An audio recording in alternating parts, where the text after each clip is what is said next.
My fellow Guyanese, permit me first of all to join His Excellency the President and Commander-in-Chief of the Armed Forces of Guyana in expressing deep and profound sadness at the tragic loss of the lives of 5 of Guyana's finest servicemen who perished tragically in the recent helicopter crash en route to a row on our western border. We extend sincerest and deepest condolences to the families of these dedicated men in uniform, and no words will ever be appropriate to capture adequately the profound loss that we've suffered as a nation and the deep sadness we feel as a people.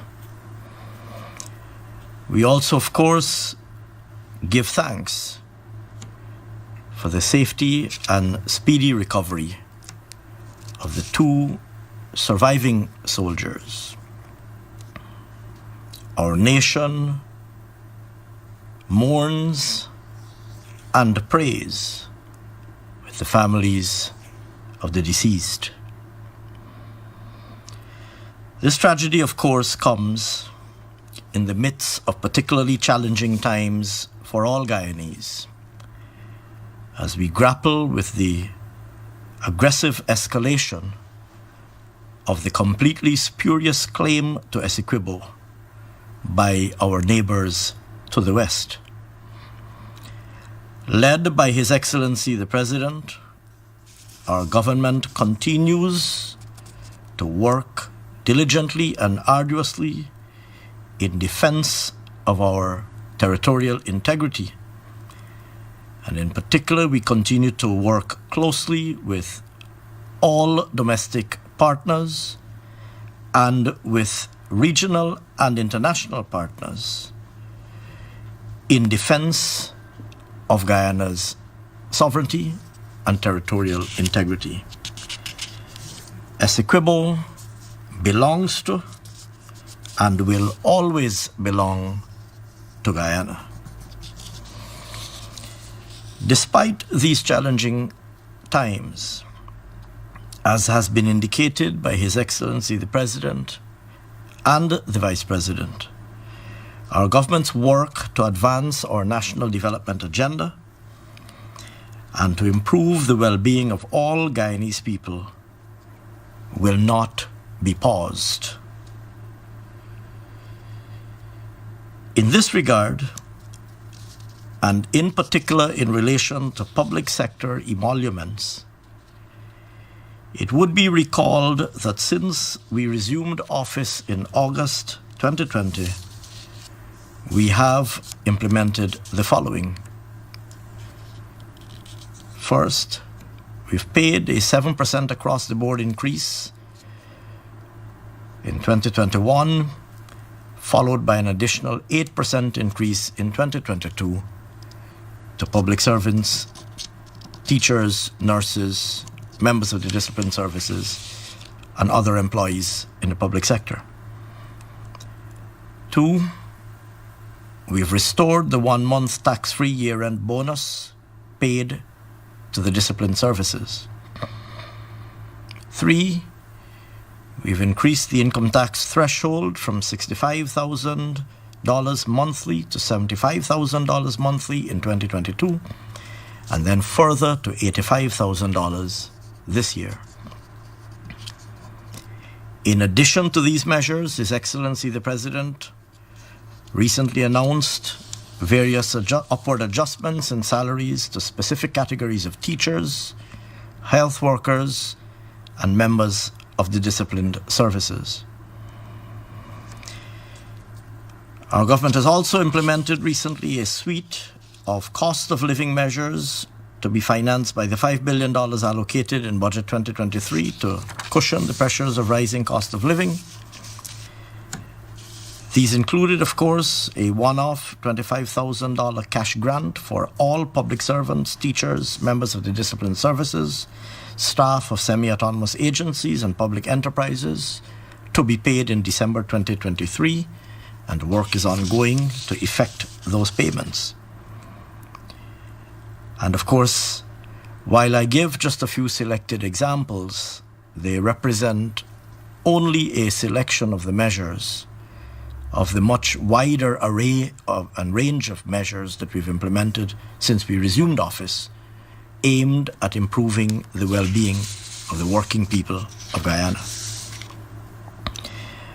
My fellow Guyanese, the task is now mine, on behalf of our government, to announce that we will be paying in 2023 an across-the-board salary increase of 6.5% to all public servants, teachers, members of the disciplined services, constitutional office holders, as well as government pensioners. This increase will be granted retroactively to the 1st of January 2023. And the consequential salary adjustments will benefit over 54,000 public servants, teachers, members of the disciplined services, and government pensioners, and will place an additional $7.5 billion in disposable income annually in the hands of these employees. Our government also continues to recognize, even more so at this time, the hard work that government employees do every day in delivering services to the people of Guyana. And in particular, we recognize the continued dedication of our men and women in uniform. As such, I also wish to announce that we will pay a 1-month tax-free bonus to all members of the disciplined services, which will benefit 12,000 members of the uniformed services and will place an additional $1.5 billion of disposable income in their hands. In this regard, I also wish to announce, for the first time, this bonus will be paid to the civilian employees of the Guyana Defense Force. Fellow Guyanese, work will start immediately to ensure that all persons receive their salaries together with the retroactive amounts, and in the case of the disciplined services, together with the 1-month tax-free bonus, no later than the designated payday in December. Fellow Guyanese, our government remains firmly and unswervingly committed to ensuring that all categories of workers enjoy a continuously improving standard of living, improved opportunities, and brighter prospects for the future. And even as we face these unprecedented challenges of our time, we remain firmly focused on the task of advancing and accelerating our development agenda, aimed at realizing in the shortest possible time improved well-being and prosperity for all Guyanese.